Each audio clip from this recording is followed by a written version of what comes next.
कहानी की शुरुआत होती है जापान के एक आइलैंड पर बने कोयले के कान को देखते हैं, जहाँ बहुत सारे कोरियन मजदूरों से बिल्कुल जानवरों की तरह काम करवाया जा रहा था। और तभी एक बच्चा पत्थर के नीचे दबने से मारा जाता है, जिसे देखकर वहाँ पर सारे लोग काफी दुखी हो जाते हैं। उस बच्चे की डेड बॉडी को उसकी फैमिली को दे दिया जाता है। अब यहीं पर हमें कोरियन आदमी को देखते हैं, जिसे सारे कोरियन अपना लीडर कहते थे। यहाँ वो लीडर इन बच्चों से कहता है कि तुम तीनों को आज रात यहाँ से किसी तरह निकल कर कोरिया जाना होगा, ताकि वहाँ जाकर तुम सभी को ये बता सको कि हमारे साथ यहाँ पर कितना बुरा सलूक किया जा रहा है। तो इसी वजह से लीडर का एक आदमी उन तीनों बच्चों को गाइड करता है, जिसके बाद वो तीनों बच्चे इस आइलैंड से भागने की कोशिश करते हैं। लेकिन बदकिस्मती से एक बच्चा पकड़ा जाता है, जिसे दिखते ही दिखते गार्ड शूट करके मार देता है, जबकि बाकी दो बच्चे समंदर तक पहुंच जाते हैं। लेकिन वो दोनों भी बच नहीं पाते, उनको भी एक शिप के जरिए पकड़ लिया जाता है। इसके फौरन बाद हमें कोरिया का सीन दिखाया जाता है, जहाँ रॉक बैंड बजाने वाला ली अपनी बेटी और बाकी बैंड मेंबर्स के साथ एक पार्टी में बैंड बजा रहा होता है। पार्टी खत्म होने के बाद ली अपने एक दोस्त जो कि एक डिटेक्टिव होता है उससे मिलता है, क्योंकि ली ने अपने पूरे बैंड ग्रुप के साथ जापान जाना है और इसीलिए ली अपने दोस्त को कुछ पैसे भी देता है, जिस पर उसका दोस्त उसे वहाँ भेजने के लिए मान भी जाता है। फिर इसके बाद ली को उसकी बेटी और बैंड ग्रुप के साथ वो डिटेक्टिव एक शिप में बिठा देता है, जहाँ उनके अलावा और भी बहुत सारे लोग होते हैं। इसके बाद शिप एक जगह पर आकर रुक जाती है। तब ली को वहाँ पर अपने दोस्त के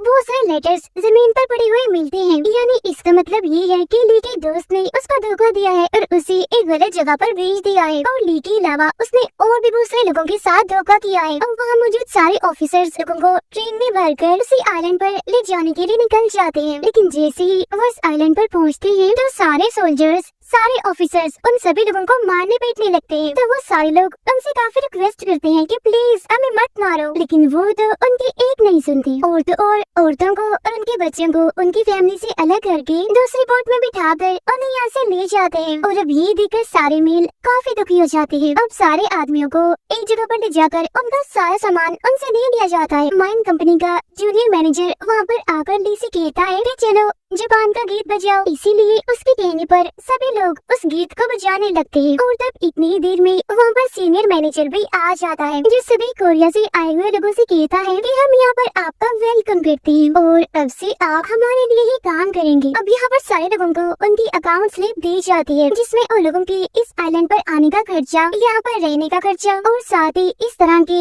बहुत सारे खर्चों की कीमतें लिखी गई होती है, जिनके पैसे कंपनी सारे मजदूरों की मजदूरी से काटेगी। इतने पैसे लेने के बावजूद भी उन्हें गंदा सा कीड़ों वाला खाना ही दिया जाता है, जिसके बाद सभी लोगों को माइन के अंदर भेज दिया जाता है काम करने के लिए, जहाँ काम करने के बाद सारे लोग नहाने के लिए चले जाते हैं। अब यहाँ तो सुपरवाइजर जो कि होता तो एक कोरियन है, लेकिन वो एक लड़के को मार रहा होता है। तब ये देखकर कोरियन में से एक गैंगस्टर जिसका नाम चॉय होता है, वो उस सुपरवाइजर से लड़ने लगता है। और तब इतनी देर में माइन कंपनी का जूनियर मैनेजर वहाँ पर आ जाता है। तब यहाँ पर वो कोरियन गैंगस्टर यानी कि चॉय जूनियर मैनेजर से कहता है कि मैं सुपरवाइजर से लड़ूंगा और अगर मैं हार गया तो तुम सबका गुलाम बनकर रहूंगा, और अगर मैं जीत गया तो सभी मजदूरों का लीडर बनकर रहूंगा। जिस पर वह जूनियर मान जाता है। जिसके बाद चॉय उस सुपरवाइजर से लड़ने लगता है, जहाँ वो उसे इतना मारता है कि उसे अधमरा कर देता है। लेकिन तभी यहाँ पर सीनियर लीडर आकर कहता है कि ये जापानी हम सब कोरियन को आपस में लड़वाना चाहता है, इसीलिए प्लीज आपस में मत लड़ो। लेकिन शर्त के मुताबिक अब चॉय सभी मजदूरों का लीडर बन जाता है।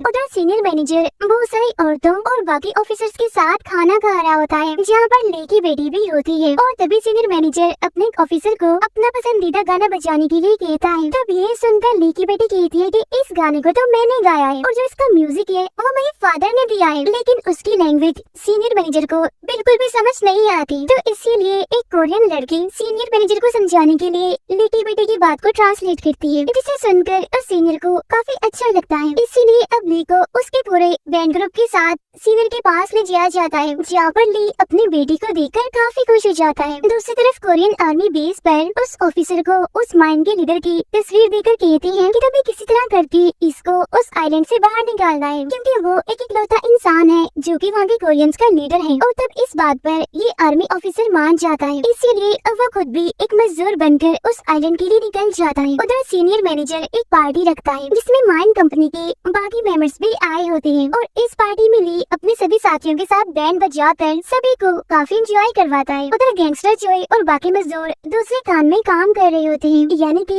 माइन नंबर 2 में। लेकिन तभी वहाँ पर एक हादसा हो जाता है, जहाँ कोयले से भरी एक ट्रॉली नीचे की तरफ जाने लगती है, जिसकी लपेट में आकर बहुत सारे लोग मारे जाते हैं और इस वजह से वहाँ पर आग भी लगना शुरू हो जाती है। ये जाने के बाद वो सीनियर मैनेजर अपने साथियों से कहता है कि जल्दी से माइन नंबर 2 को बंद कर दो, क्योंकि वैसे भी वहाँ से ज्यादा कोयला नहीं निकलता और साथ ही वहाँ पर कोरियन मजदूर हैं, तो इसीलिए अगर वो मर भी गए तो इससे हमें कोई भी फर्क नहीं पड़ेगा। तो इसीलिए उसके साथी ऐसा ही करते हैं और माइन नंबर 2 को बंद कर देते हैं। और ये देखकर अंदर फंसे हुए मजदूर काफी घबरा जाती हैं, काफी डर जाते हैं। लेकिन जब उस सीनियर को ये बात पता चलती है कि कोरियंस का लीडर भी उस माइन के अंदर है, तो वो ये ऑर्डर करता है कि किसी भी करके उसको वहाँ से बाहर निकालो, वरना सारे मजदूर हड़ताल पर उतर आएंगे। इसीलिए अब जापानी मजदूर माइन नंबर 2 को खोलने की कोशिश करने लगते हैं, लेकिन वो इसमें नाकामयाब भी रहती है। उधर माइन के अंदर सभी एक डायनामाइट को ब्लास्ट करके उस माइन को खोलकर वहाँ से बाहर आ जाती है, जहाँ वो जख्मी कोरियन लीडर सभी मजदूरों के पास आता है, जिसे देखकर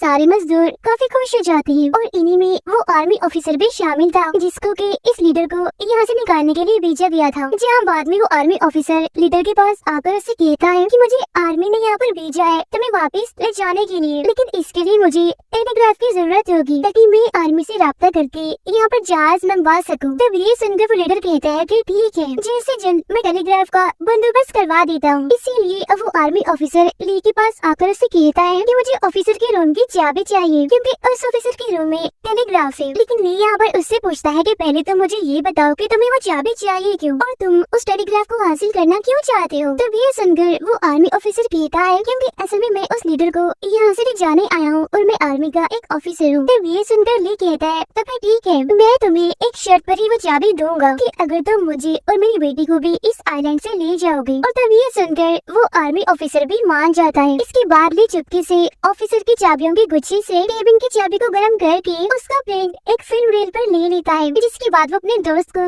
उस पेंट को देकर चाबी बनवाता है। चाबी बनवाने के बाद वो उसे आर्मी ऑफिसर को दे देता है, जिसकी मदद से आर्मी ऑफिसर उस केबिन में आ जाता है, जहाँ वो आर्मी से कांटेक्ट करके यहाँ पर शिप मंगवा लेता है। अब यहीं पर उस आर्मी ऑफिसर को कोरियन अकाउंट रिकॉर्ड भी मिलता है। लेकिन तभी हम दिखते हैं कि आइलैंड के ऊपर से बहुत सारे दुश्मनों के बॉम्बर प्लेन गुजरते हैं, इसीलिए सभी लोग अपने अपने घरों में जाकर लाइट्स ऑफ कर देते हैं। जहाँ इस मौके का फायदा उठाकर वो आर्मी ऑफिसर उस लीडर को एक जगह पर लेकर आता है, जहाँ वो उस पर गन पॉइंट करके उसे कहता है कि मुझे उस केबिन में कोरियन अकाउंट रिकॉर्ड मिला है, जिसके मुताबिक इस आइलैंड पर जो भी मजदूर काम करते हैं या फिर मर जाते हैं, तुम उनका मुआवजा और उनकी सारी चीजें लोगों को नहीं देते, बल्कि आधी वो सीनियर मैनेजर की और आधी तुम्हारे अकाउंट में जाती है, क्योंकि उन सारे पेपर्स पर तुम्हारे साइन भी है।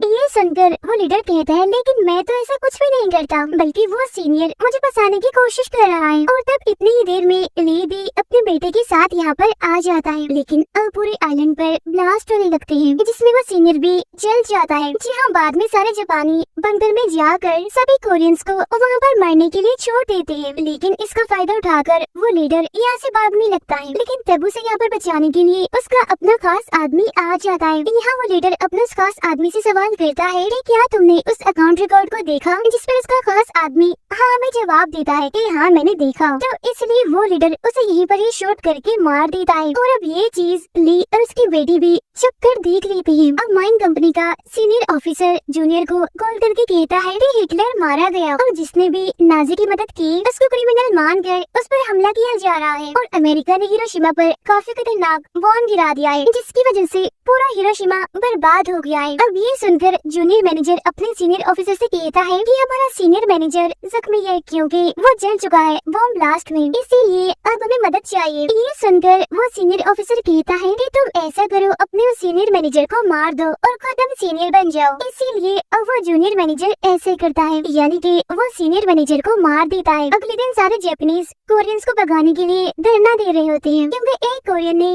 जापानी बच्ची के साथ मिसबिहेव करके बाद में उसे मार दिया। लेकिन सच्चाई तो ये होती है कि इस बच्चे के साथ जबरदस्ती मिसबिहेव सुपरवाइजर ने किया था और अब अपने आप को बचाने के लिए वो सुपरवाइजर सारा इल्जाम उस गैंगस्टर यानी कि चॉय पर लगा देता है। तब ये देखकर जूनियर मैनेजर सभी से कहता है कि मैं अब सभी जापानीज से वादा करता हूँ कि इसकी सजा कोरियंस को जरूर मिलेगी। इसीलिए जापानीज लोग चॉय को पकड़कर ले जाते हैं। अब जूनियर मैनेजर लीडर से कहता है कि मैं तुम्हारे यहाँ से जाने का बंदोबस्त कर दूंगा, लेकिन बदले में वो आधा पैसा जो कि तुमने मजदूरों से कमाया है वो पैसे तुम्हें मुझे देने होंगे। साथ ही तुम्हें यहाँ से जाकर अमेरिकन से कहना होगा कि हम कोरियंस की काफी अच्छी से देखभाल करते हैं, उनका काफी ख्याल करते हैं, क्योंकि अगर उनको पता चल गया कि हमारा कोरियंस के साथ इतना बुरा सलूक है तो वो हमें जिंदा नहीं छोड़ेंगे, वो हमारा बुरा हाल कर देंगे। और रही बात यहाँ के कोरियंस की, मैं तो उन्हें माइन के अंदर ही दफन कर दूंगा। और तब ये सुनकर लीडर मान जाता है, लेकिन ये बात वो आर्मी ऑफिसर और ली की बेटी छुपकर सुन लेते हैं। इसके बाद लीडर सभी कोरियन से कहता है कि इन जापानीज ने चॉय को गलत फंसाया है, साथ ही वो हमारे साथ भी काफी बुरा सलूक करते हैं, इसीलिए मैंने इस सिलसिले में सीनियर से बात की है और उसने हमारी बात सुन भी ली। इसीलिए अब से हमें अच्छा खाना और ज्यादा मजदूरी मिलेगी, लेकिन हाँ इसी खुशी में सभी को माइन में आना है क्योंकि वहाँ पर सेलिब्रेशन का एक इवेंट होने वाला है। ये सुनकर सभी लोग एकदम से काफी खुश हो जाते हैं, लेकिन तभी आर्मी ऑफिसर सभी से कहता है कि ये लीडर जो भी कह रहा है ये झूठ कह रहा है, क्योंकि असल में इसने आप लोगों के साथ धोखा किया है। ये असल में सीनियर और जूनियर के साथ मिलकर आप लोगों को मिलने वाले सारे पैसे सारे मुआवजे खा लेता है। तब ये सुनकर वो लीडर सभी से कहता है कि नहीं ऐसा कुछ भी नहीं है, ये झूठ बोल रहा है क्योंकि ये असल में अमेरिका का जासूस है, इसीलिए तुम इसकी बातों में मत आओ। और तब यहाँ पर ली उन सभी को अकाउंट रिपोर्ट दिखाता है और तब ली की बेटी भी यहाँ पर सभी को कहती है कि हाँ वो आर्मी ऑफिसर बिल्कुल ठीक कह रही है, क्योंकि इसने तो मेरे ही सामने अपने वफादार साथी को मार दिया। और अब ये सुनकर सारे लोग उस लीडर के खिलाफ हो जाते हैं, इसीलिए आर्मी ऑफिसर भी उसे यहीं पर ही मार देता है, जिसके बाद अब ये लोग चॉय को भी आजाद कर देते हैं। उधर आर्मी ऑफिसर सबसे कहता है कि हम कोयले ले जाने वाले जहाज की मदद से यहाँ से निकलेंगे। जब उसकी ये बात सुनकर सभी मान जाते हैं, इसीलिए यहीं पर कुछ लोग हथियार बनाने लग जाते हैं ताकि अगर उन पर हमला हो तो वो अपना बचाव कर सके आसानी से। इसके बाद सबसे पहले वो आर्मी ऑफिसर कुछ लोगों के साथ कोयले वाले जहाज पर कब्जा कर लेता है और सभी लकड़ी के उस ब्रिज जिससे कोयला जहाज में डाला जाता है वहाँ पहुँचने के लिए निकल जाते हैं। लेकिन तभी उन्हें यहाँ पर कुछ सोल्जर्स दिखाई देते हैं, इसलिए ली यहाँ पर उनका ध्यान भटकाता है जहाँ आर्मी ऑफिसर अपने साथियों के साथ उनको मार गिराता है। जिसके बाद अब ये सभी लोग उस ब्रिज से होकर जहाज में जाने लगते हैं। अब बाकी कोरियंस जापानीज को घरों में बंद करके उनमें आग लगा देती है। तब उन्हें ऐसे करता हुआ वो जूनियर मैनेजर देख लेता है। अब यहीं पर दो और सोल्जर्स कोरियन को भागते हुए देख लेते हैं, इसीलिए आर्मी ऑफिसर उनको भी शूट करके मार देता है। लेकिन गोली की आवाज सुनकर वो सीनियर उनको भी देख लेता है, इसीलिए वो अपने सभी सोल्जर्स को उनके पीछे भेज देता है उनको मारने के लिए। इसीलिए अब चॉय उस कोरियन लड़की और अपने साथियों के साथ जापानी सोल्जर से लड़ने के लिए चला जाता है। तभी हम देखते हैं कि जिस रस्सी से सभी कोरियन लोग उतर रहे होते हैं वो रस्सी भी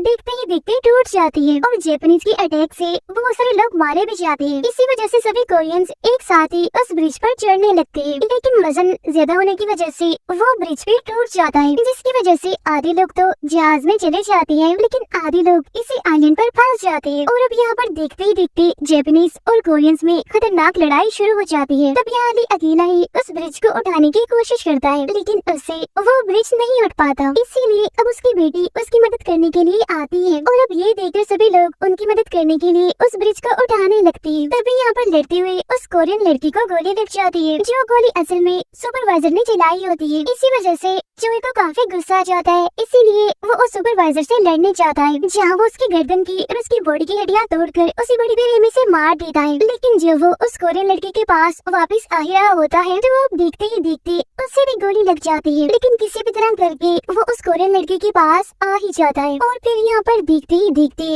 उन दोनों की मौत हो जाती है। उधर ली अपनी बेटी को एक जगह पर बिठाकर आगे बढ़ रहा होता है, लेकिन तभी उसे वो जूनियर मैनेजर शूट कर देता है, लेकिन बदले में ली भी उसको शूट कर देता है। लेकिन जब ली की बेटी ये देखकर अपने फादर की तरफ भागने लगती है तो वो जूनियर उसे पकड़ लेता है और उसे प्रिजनर बना लेता है। तो ये देखकर आर्मी ऑफिसर उस पर पत्थर मारता है, जिसकी वजह से वो ली की बेटी को छोड़ देता है। लेकिन फिर जैसे वो जूनियर ली को शूट करने वाला होता है कि तभी ली की बेटी बोतल वाले बॉम्ब को उस पर फोड़ देती है, जिसकी वजह से अब वो जूनियर जलने लगता है। तब वो आर्मी ऑफिसर उसका गला काट कर सभी जापानीज से कहता है कि इंजीनियर, जूनियर मैनेजर और वो सुपरवाइजर सभी मारे जा चुके हैं। इसीलिए अब हम यहाँ पर वॉर खत्म करते हैं, क्योंकि अब हम सभी यहाँ से जा रहे हैं। तब उसकी ये बात सुनकर सभी जापानीज यहीं पर ही रुक जाते हैं, जबकि बचे हुए कोरियंस ब्रिज के जरिए जहाज में सवार हो जाते हैं। लेकिन जख्मी होने की वजह से ली की हालत काफी खराब होती है, इसीलिए वो अपने आखिरी टाइम में उस आर्मी ऑफिसर से ये रिक्वेस्ट करता है कि प्लीज मेरे मरने के बाद मेरी बेटी का अच्छे से ख्याल रखना। और ये कहकर ली भी दम तोड़ देता है, जिसकी वजह से उसकी बेटी एकदम से काफी दुखी हो जाती है और टूट जाती है। लेकिन तभी उन सभी लोगों को अपने सामने एक काफी बड़ा ब्लास्ट दिखाई देता है, जो नागासाकी पर अमेरिका की बॉम्ब गिराने की वजह से हुआ था, जिसे देखकर सारे लोग काफी हैरान हो जाते हैं। जी हाँ, बाद में ली की बेटी को दिखाते हुए